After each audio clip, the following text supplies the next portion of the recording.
আসসালামু আলাইকুম। আশা করি সবাই ভালো আছেন। আলহামদুলিল্লাহ আমরা অনেক ভালো আছি। তো আমি তাদের সাথে অনেকক্ষণ কথা বলছিলাম। এখন আপনাদের সাথে একটা কথা শেয়ার করি। ওরা মন না ঠিকমতো মানে ওরা নাকি ঠিকমতো নামাজ পড়বে আর সামনে রোজা, সবাই ঠিকমতো নামাজ পড়তে পারবে না? আচ্ছা, আমাদেরকে মহান আল্লাহ তাআলা পাঠিয়েছে। খেলাধুলা করবেন, পড়াশোনা করবেন, কাজ করবেন, যে কাজ করবেন, কিন্তু সময় করে কি নামাজটা পড়তে হবে। তো ওরা ঠিকমতো নামাজ পড়ো অগরে, শুধু এখন না, আমি আরো অনেক আগেও বলছিলাম, এই কিছুক্ষণ আগে অনেক বুঝেছি কয় হ্যাঁ ভাই নামাজ পড়ো। অথবা আজকে সবাই বেড়াতে নামাজ না কে কে পড়বো? তো সবাই ঠিক মতো মানে আজকে সবাই বেড়াতে নামাজ কেউ ডাব ডুব শুরু করতে পারবো না, কেউ পয়সা যে করবো ভাই হিসাব তো হলো অনেক, ঠিক আছে? আচ্ছা যাই হোক, আমি ওদেরকে 3টা স্টাম দিব, ঠিক মতো নামাজ পড়বো, 3টা স্টাম দিব। আর ওরা সময় হইলে নামাজ পড়বে নাকি? আর সামনে রমজান মাস, ঠিক আছে? রোজা ধরা যাবো?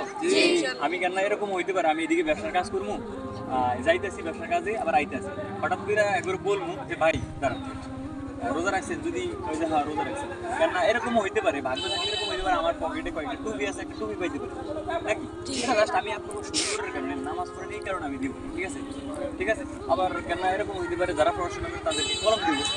আবার এরকম হইতে পারে আমার ভালো লাগলে, আমার থেকে টাকা থাকলে আমি কেন আপনি করে একটা টি-শার্ট দিব, গেঞ্জি দিব, ঠিক মতো কি করবেন? আমাদেরকে পাঠিয়েছি তো মহান আল্লাহ তাআলা নামাজের জন্য নাকি? নামাজ পড়বো আমরা, মরার পরে ইনশাআল্লাহ হয়ে যাবো কবরের পরে, সবাই ধরে জানে ইনশাআল্লাহ ঠিক মতো নামাজ পড়বো। 30টা রোজও আছে সামনে, ইনশাআল্লাহ আমরা রোজও দেবো। আমি শুধু ভিডিওটা করছি কি জানেন, এই যে ভিডিও করে সাক্ষী রাখছি ঠিক মতো নামাজ পড়বো। আমি সবাই ধর্ম যে নামাজ পড়তেন কিনা দুই কাজে না করি না, বেশি কথা আমি ধর্ম আল্লাহ তো ধরো মরলে আর আমি ধর্ম দুই নিতে, ঠিক আছে? যদি আমি আমার লেগে দোয়া করি আমি ঠিক মতো নামাজ পড়বো, ওকে? ঠিক আছে, আপনাকে ইস্টাম আপনারা পাবেন, টেনশন নেই, বলও পাবেন, ঠিক আছে? ওকে, আসসালামু আলাইকুম। মহান আল্লাহ তাআলার অশেষ রহমত যে আমি চিলে গেছিলাম 2020 সালে, কিন্তু আইসা তেমন ভালোভাবে আবার সময় দিতে পারিনি আল্লাহ রাস্তায়। এই জন্য আমার তো একটা ব্যক্তিগতভাবে অনেক একটা ব্যস্ত আছে, রশির ব্যবসা আছে, এই জন্য জোরাজুরি করি ডিল করতে পারি না। কিন্তু মহান আল্লাহ তাআলা বলছে তোমার চিল্লে তুই নাও যেতে পারো, সমস্যা নেই, তুমি নামাজ পাঁচ ওয়াক্ত করো আর তোমার আশেপাশে যারা আছে তাদেরকে বলো। অথবা ভাই আমি তো চিল্লে দিতে এই জন্য আমার ব্যবসার একটা কাজ আছে, ব্যবসা কাজের ফাঁকে যে বাজারে যাই দুই একজনের নামাজের কথা বলি, এটাই একটা দাওয়া, ঠিক আছে বুঝছেন? তো এটারে মিস করা আমি মিস করি না, আশা করি আমার জন্য দোয়া করবেন।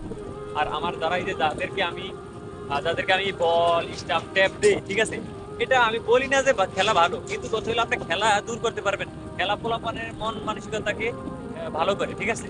তো এই জন্য আর কি স্টাম্প দেওয়া, এই জন্য বল দেওয়া, এই জন্য ট্যাপ দেওয়া, কারণ এরা এই ভালো পারি না খেলাধুলার পরে নামাজের সময় যে এই জন্য বলছি নামাজ ওরা ছাড়বো না ইনশাআল্লাহ, যথেষ্ট পরিমাণ চেষ্টা করি। আমি করোনার সময় যেই সিলা দিয়েছিলাম, ওই সিলার পরে আমার অনেক দোয়াই করি, সেই জন্য সবাই বলতেছি নামাজ পড়ে দোয়া করেন, নামাজ দোয়া কবুল হবে ইনশাআল্লাহ, ঠিক আছে?